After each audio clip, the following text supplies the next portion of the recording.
উড়ান মিতালির চ্যানেলে আপনাদের সবাইকে জানাই স্বাগত।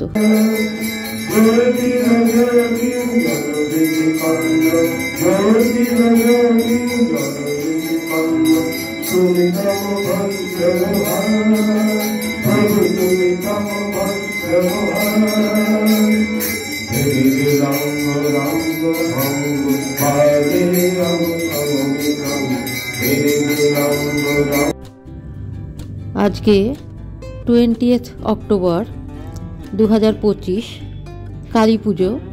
আমি ভোরবেলায় 6:40 ইন্টারসিটি ধরেছি আসানসোল থেকে। এটা সুপারফাস্ট ট্রেন, একবারে টিকিট কেটে নিয়েছি হুগলি পর্যন্ত। ব্যান্ডেলে এটা দাঁড়াবে, তারপরে কিন্তু হুগলিতে আমাকে লোকাল ট্রেনে যেতে হবে। ভাড়া নিয়েছে 90 টাকা আসানসোল থেকে হুগলি। ব্যান্ডেল হলেও 90, নৈহাটি হলেও 90। আর স্টপেজ খুবই কম, বর্ধমানের পরে ব্যান্ডেল স্টপেজ। তো আমি এখন ইন্টারসিটিতে আছি। সমস্ত কিছু খরচ খরচা কিভাবে যাবেন সব আমি জানাচ্ছি। আসানসোল থেকে যদি কেউ লোকাল ট্রেনে যেতে চান তাহলে বর্ধমান মেল লাইন লোকাল ধরে আদি সপ্তগ্রামে নামতে হবে। ব্যান্ডেলেও নামা যায়, তাহলে ব্যান্ডেল থেকে কাটোয়া লোকাল ধরে বাঁশবেড়িয়া স্টেশনে গিয়ে নামলে বেশি সুবিধা হবে। এবার আমি ট্রেনে উঠেছি, লোকাল ট্রেন। এটা হুগলিতে যাচ্ছি। হুগলি থেকে অটো বা টোটোতে যাওয়ার সুবিধা বাঁশবেড়িয়া। এবার টোটোতে উঠেছি হুগলি থেকে। টোটো আমাকে একদম বাঁশবেড়িয়া রামকৃষ্ণ মিশনে নিয়ে যাচ্ছে। তো 200 টাকা চেয়েছিল, আমি 130 টাকায় রফা করেছি। রিজার্ভে যাচ্ছি, একাই যাব। কিন্তু আপনাদের বলি, আপনারা যদি আসেন হুগলিতে, আপনারা থেকে নামবেন, হাওড়া থেকে যদি কাটোয়া লোকালে আসেন তাহলে বাঁশবেড়িয়াতেই নামবেন। অবশেষে পৌঁছে গেলাম বাঁশবেড়িয়া রামকৃষ্ণ মিশনে। এবার আমি এক্সস্টেড, পরে আমি ঘুরে দেখাচ্ছি সবটা। 12টা সাড়ে 12টার মধ্যে খেতে যেতে বলছে। এখনও আন্ডার কনস্ট্রাকশন, অনেক বড় বড় রুম তৈরি হচ্ছে। মেঝেগুলো ভালো আছে, দরজাগুলো সব রং টং হয়নি, এখনো তৈরি হয়েছে। এটা 3 তলা। আমাদের ঘরের ভেতরটা দেখাচ্ছি। এই রুমটা আমাদের দেয়া হয়েছে, দরজায় এখনো রং হয়নি, জানলার এখনো পাল্লা বসেনি। অ্যাটাচ বাথ ওটা। এটা ব্যালকনি যাওয়ার দরজা। থেকে হচ্ছে মন্দিরটা, মন্দিরের কাজ চলছে এখনো। নিচে এই হচ্ছে আমাদের ব্যালকনি।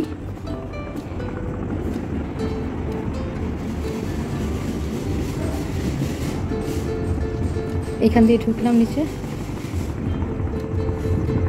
বাঁশবেড়িয়া রামকৃষ্ণ মিশন থেকে 3 তলা থেকে আমাদের ঘরের সামনের এই যে ব্যালকনি, এটা এই ব্যালকনি থেকে আমি দেখাচ্ছি। সামনেই গঙ্গা, দেখুন সোজাসুজি গঙ্গা। এটা ছাদের ওপরটা, মন্দিরের ছাদের ওপরটা। এটা হচ্ছে নিচেটা, উপর থেকে নিচেটা দেখাচ্ছি। এন্ট্রান্স, এই দেখুন গঙ্গা, কি অপূর্ব দৃশ্য। এই দেখুন এদিকে হচ্ছে, দেখুন কত তাল গাছ। এগুলো মনে হচ্ছে এদেরই জমি, আশ্রমেরই জমি। গঙ্গা বয়ে গেছে পাশ দিয়ে। এইখান দিয়ে দেখাচ্ছি আমি।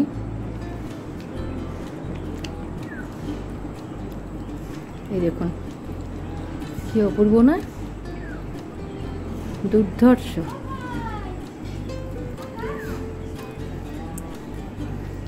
টুনি বাল্ব, আজকে কালী পুজো, টুনি বাল্ব লাগানো হয়েছে।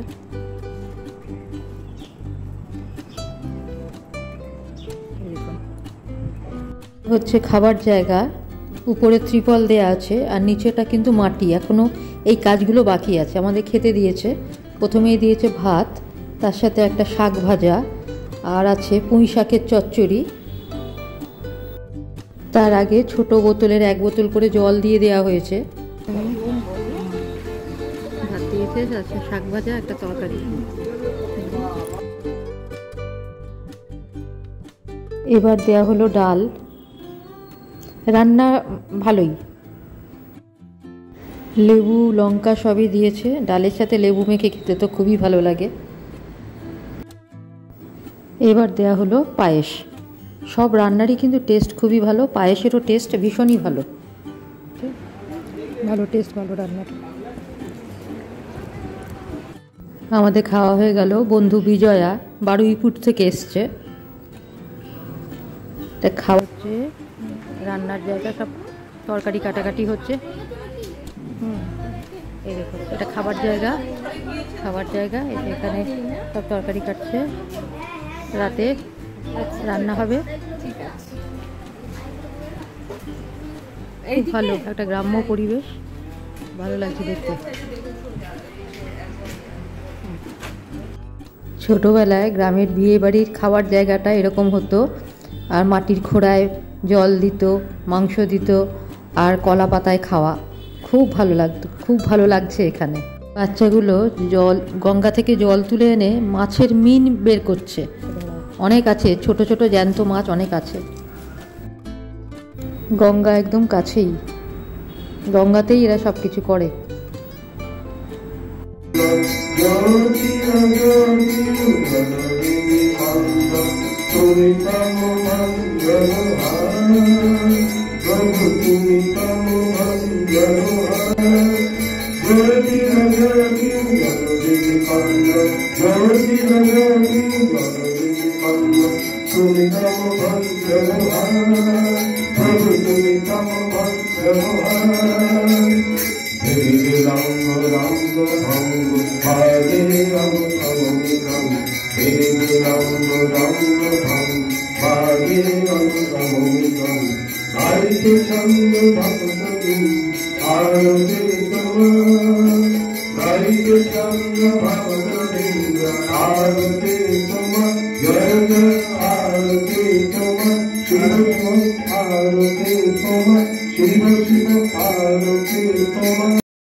সন্ধ্যের আরতি ও প্রার্থনা হচ্ছে এখন।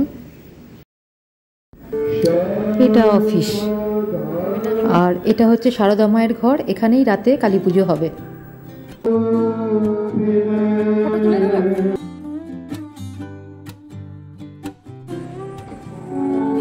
বাঁশবেড়িয়া রামকৃষ্ণ মিশন, সন্ধ্যেবেলার আরতি হচ্ছে। এটা এন্ট্রান্স।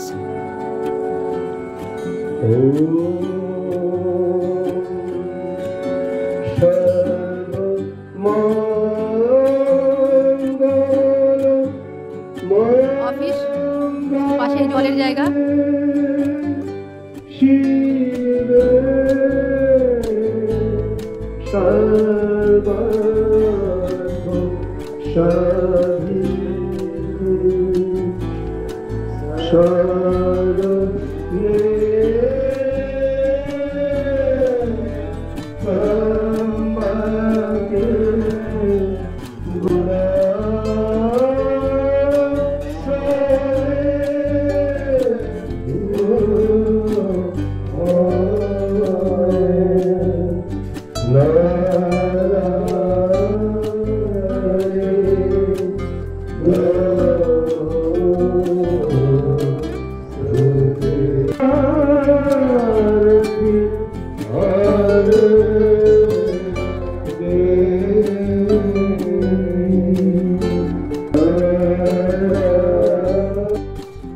এইটা মা শারদার ঘর। আমি চারিদিকটা একবার ঘুরে দেখাচ্ছি।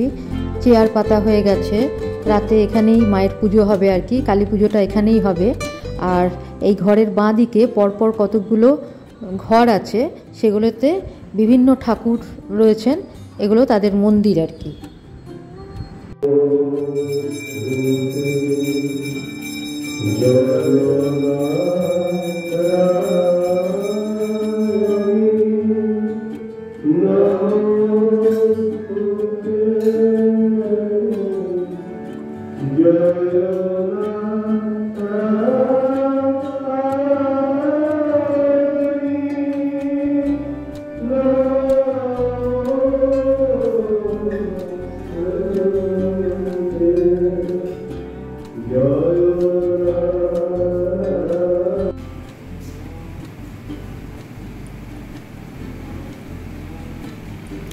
কালী পুজো হবে। এই যে মায়ের বড় মায়ের ঘর এটা।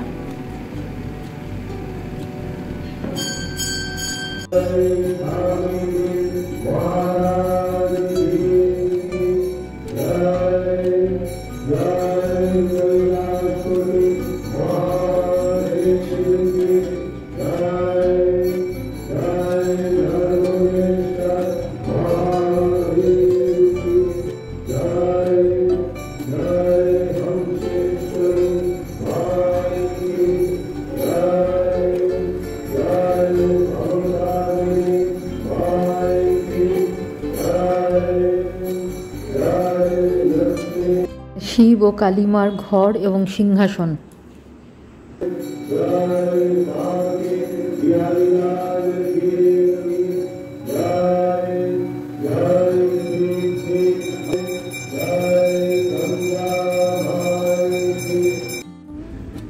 এই রাত্রেবেলাতে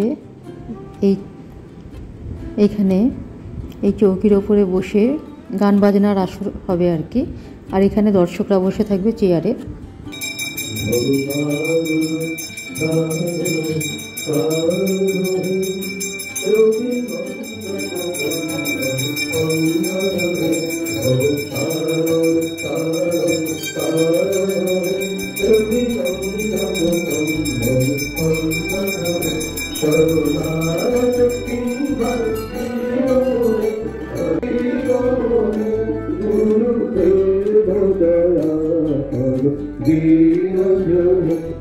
गुरुदेव दया करो दीन जने, गुरुदेव दया करो दीन जने, करो ब्रह्म परात करो वेद भाने, करो ब्रह्म परात करो। পর্দা দেয়া এই জায়গাটায় খাবার ঘর ভবিষ্যতে তৈরি হবে।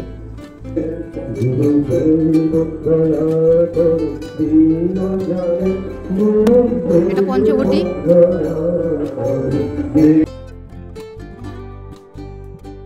অশ্বত্থ, আমলকি, বেল, বকুল, বট, এই 5টা গাছ। বাইরে থেকে যারা দর্শনার্থী আসবেন তাদের জন্য এই গলির বাঁ দিকে বেসিন, মুখ ধোয়ার, আর ডান দিকে বাথরুম।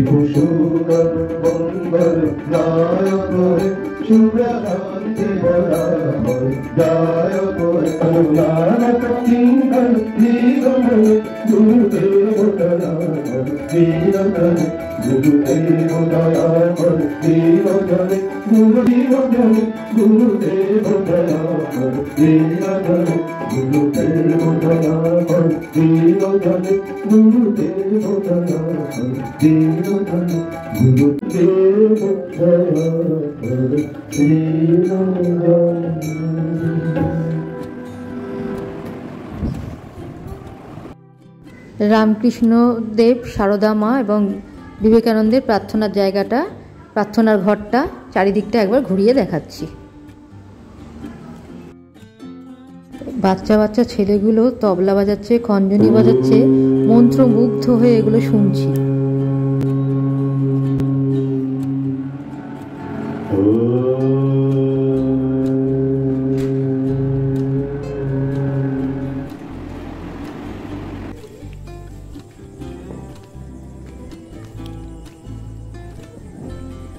এটা গঙ্গায় যাওয়ার রাস্তা, কালকে দেখাবো যদি সম্ভব হয়।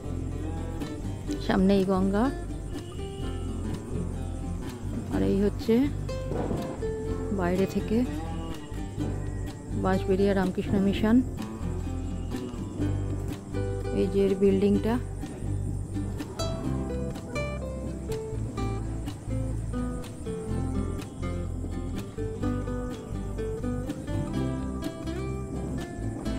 কালী পুজোর রাত বলেই সুন্দর করে সাজানো হয়েছে। বাইরেটা ঝাউ গাছের সারি, একদম প্রাচীর ঘিরে আর কি, প্রাচীরের বাইরে দিয়ে ঝাউ গাছ সারি দিয়ে লাগানো। আর ওইটা হচ্ছে মেন রাস্তা। এটা গলির রাস্তা, সামনেই আছে। এই যে পেছন দিকটায়, আমার পেছন দিকটায় ডান দিকটায় গঙ্গা আছে, দেখাবো কাল সকালে। আর কিছু বলার আছে এই মিশন সম্বন্ধে, সেটাও আমি আপনাদেরকে জানাবো। আসবেন কিভাবে সেটা জানিয়ে দিচ্ছি। হাওড়া বা শিয়ালদা থেকে কাটোয়া লোকাল ধরে বাঁশবেড়িয়ায় নামবেন, সেখান থেকে সুবিধা। আর যদি বর্ধমানের এদিক থেকে যান তাহলে আদি সপ্তগ্রামে নামতে পারেন, সুবিধা না। সন্ধেবেলায় আমাদের চা বিস্কুট দেয়া হয়েছে, বিস্কুটটা নোনতা, ভালোই এমনিতে ব্যবস্থা। এখানে পার হেড পার ডে 500 টাকা করে লাগে। আর এই মিশন ছাড়া, মিশনেরই 5-6 মিনিট দূরে আর একটা গেস্ট হাউস আছে, সেখানেও থাকার ব্যবস্থা আছে। হুগলিতে নামতে পারেন, সেখানেও যেখানে টিকিট কাউন্টার রেলের, সেইখানে আসবেন, দেখবেন শাটেল অটো দাঁড়িয়ে থাকে হুগলি ত্রিবেণী, সেগুলোতে উঠবেন, 25 টাকা ভাড়া লাগবে।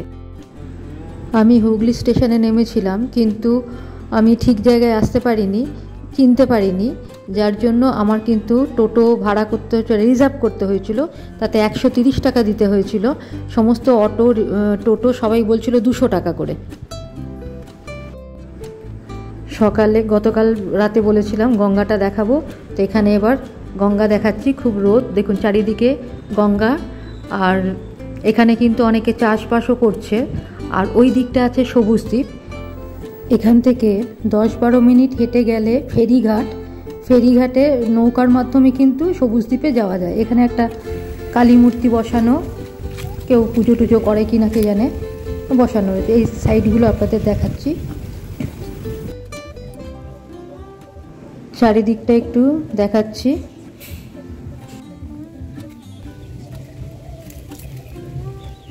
কতটা বোঝা যাচ্ছে বুঝতে পারছি না, কারণ প্রচণ্ড রোদ। মাছ ধরার নৌকা।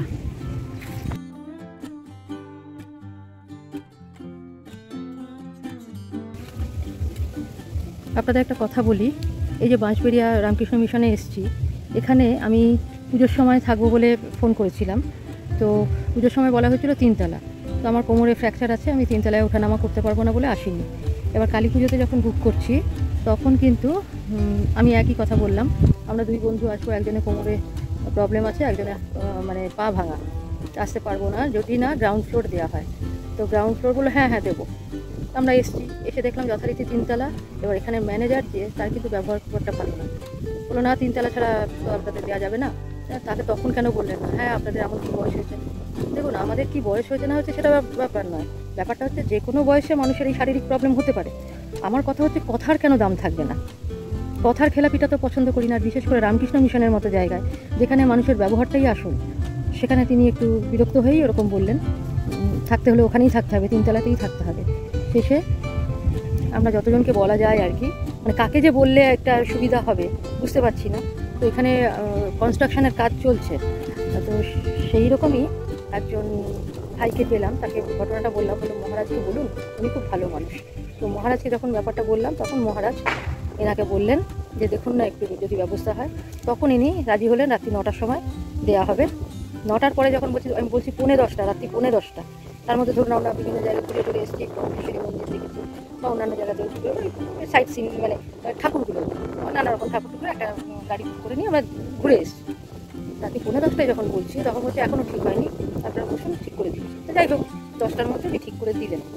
দিয়ে এবার দেখছি ওটা আবার অ্যাটাচ বাথরুম, এবং ওটা হচ্ছে মহারাজদের যে অ্যাসিস্ট্যান্টরা আসে তাদের রুম। আর একতলা যেহেতু সেই জানলা টানলা খোলা যাচ্ছে না, তারপরে ফ্যান জোরে চলছে না, তো যাই হোক আমরা সেটা আর নিলাম না। আমার যে বন্ধু ছিল সে বললো যে, আমি বন্ধুর মতামতের ওপরই বেশি গুরুত্ব দিয়েছিলাম, যে আমরা ঠিক আছে উপরেই থাকলাম। তারপরে আজকে সকালে নেমে, আজকে আমরা বেরিয়ে যাব, তো সেই ভদ্রলোক ম্যানেজার তিনি আবার বললেন যে, আনলাম যে ভবিষ্যতে যদি লিফট করেন তাহলে ভালো হয়, এসে কালকে পুজোটা ভীষণই ভালো কাটিয়েছি, পুজোর মধ্যে থেকেছি, তো যদি লিফট হয় তাহলে ভালো হয়। সাথে সাথে উনি বলছেন আপনার কথা মতো লিফট করবো নাকি, আমরা যখন বুঝবো তখন করবো। এই যে বাজে ব্যবহার, দেখুন অনেকভাবে বলা যায়। পরে মহারাজের সামনে বসে যখন মানে বিল পেমেন্ট করছি, তখন উনি এসে বসলেন আর কি। তখন নানা রকম কথাতে বলছে যে আমাদের আছে প্রোগ্রামে, এগুলো আছে, এখন 4 তলা, তো মহারাজরাও 4 তলাতে থাকে, তাদেরও অসুবিধা হয়, আগে আমরা বাড়িটা তৈরি করে নেবো, তারপরে লিফটের ব্যাপারটা আনবো। ভালো কথা, এটাই তো শুনতে চেয়েছিলাম, কিন্তু ব্যবহারটা সবার আগে। এই ম্যানেজারের ব্যবহার কিন্তু খুব একটা ভালো না। তাই তাই আপনারা ফোন করার সময় না, আমি যেহেতু ভুক্তভোগী, আমি যেহেতু মিসগাইডেড হয়েছি, সেই জন্য আপনারা আগে জিজ্ঞেস করে নেবেন নামটা কী আছে। হ্যাঁ, কারণ রামকৃষ্ণ মিশনে আমি যাই, আমি বুক করি, তাতে কী হয়, ওদের একটা অফিসিয়াল নাম্বার থাকে, সেটা যে যখন পারে ধরে, অতএব ব্যক্তিগত কারো নম্বর নয় ওটা। সেক্ষেত্রে কিন্তু আপনারা বলে নিতে পারেন আমি একটু মহারাজের সাথে কথা বলবো, তাহলে মহারাজের কথার কিন্তু দাম আছে। কথার দামটা হচ্ছে সবচেয়ে ভালো, ফার্স্ট প্রায়োরিটি আমার কাছে অন্তত। কথার দাম রাখতে হবে এবং ভালো ব্যবহার করতে হবে। কথা অনেক রকমভাবে বলা যায়। প্রথমে যে যখন উনি বললেন যে আপনার কথা মতো নাকি, শুনতে খুব খারাপ লেগেছে। নিশ্চয়ই আমার কথা মতো কেন, কিন্তু আমিও তো একজন ভক্ত হিসাবেই এখানে এসেছি, তাহলে আমার মতামতটাকেও তো গুরুত্ব দেওয়া হয়। চুচুড়াতে আমি দুর্গাপূজায় কাটিয়ে এলাম, ফেরার সময় বলছে আপনাদের মতামতটা দিয়ে যান, আমি একটা মতামত দিয়ে এলাম ওখানে, তো এটা চায় ওরা। সেই জন্য আপনাদেরও বলছি, যখন আপনারা এখানে আসবেন না, যদি বয়স্ক হন, আর রামকৃষ্ণ মিশনে এসে জেনারেলি আমি দেখেছি বয়স্করাই বেশি থাকে, আর তাদেরই প্রবলেম শারীরিক বেশি থাকে। তাদেরকে যদি এরকম বলা হয় তাহলে মুশকিল। আমরা দুজনেই সিনিয়র সিটিজেন, তো আমাদেরকে যদি এরকম শোনানো হয় তাহলে খারাপ লেগেছে, ভালো লাগেনি ব্যাপারটা। পরে আসার আগে খোঁজ নেব লিফট হয়েছে কিনা, কারণ ওরা বলছে 3 তলাতেই গেস্টদের থাকার ব্যবস্থা হবে, 1 তলাতে হবে না। 2 তলাতে স্টুডেন্টরা থাকে, আর 3 তলাতে গেস্ট, এবং 4 তলাতে মহারাজ এরা সব থাকবে। ঠিক আছে, ভালো কথা, আপনাদের এই ব্যাপারটা বলে দিলাম। ভদ্রলোক ম্যানেজার কিনা জানি না, তার নাম হচ্ছে অমল মিত্র। সাদা ধুতি পাঞ্জাবি পরেন, গেরুয়া বসনধারী নন। তো উনি স্থানীয় মানুষ, ব্যবহার অত্যন্ত বাজে। আর একটা কথা বলি এ প্রসঙ্গে, যে আমরা 3 তলা থেকে ফোনে ওনার সাথে কথা বলছি, উনি কোথায় আছেন জানি না। তো যখন বলছি যে আপনি যদি 3 তলাতেই থাকতে হতো হয় আমাদের, তাহলে তখন কেন বললেন না, তখন কেন আমাদের মিসগাইড করা হলো যে হ্যাঁ গ্রাউন্ড ফ্লোরে দেওয়া হবে। উনি বলছেন না, ওখানেই আপনাদের থাকতে হবে, ওখানেই আপনাদের থাকতে হবে, 3 তলাটাই গেস্টদের থাকার জন্য জায়গা। তাই বললাম যে তাহলে তো এটা যদি তখন বলতেন তাহলে তো আসতাম না, শুধু শুধু আমাদের টাকাটা নষ্ট হতো না। হচ্ছে টাকাটা বড় কথা না, তাহলে অবশ্যই টাকাটা বড় কথা। আমি যদি টাকা না দিই আপনি আমাকে ফ্রিতে থাকতে দেবেন? এইভাবে 2 বন্ধুর সাথে তার বেশ হটটক হলো। তারপরে যখন নিচে দেখা হলো, ইনি যে কথা বলেছিলেন তখনও জানি না, সেই লিফটের ব্যাপার বলাতে আপনাদের কথা মতো লিফট আপনি বলে দেবেন, আমরা লিফট করব কি না করব, আপনার কথা মতো সব কিছু হবে। তো ভীষণ রাফ ব্যবহার।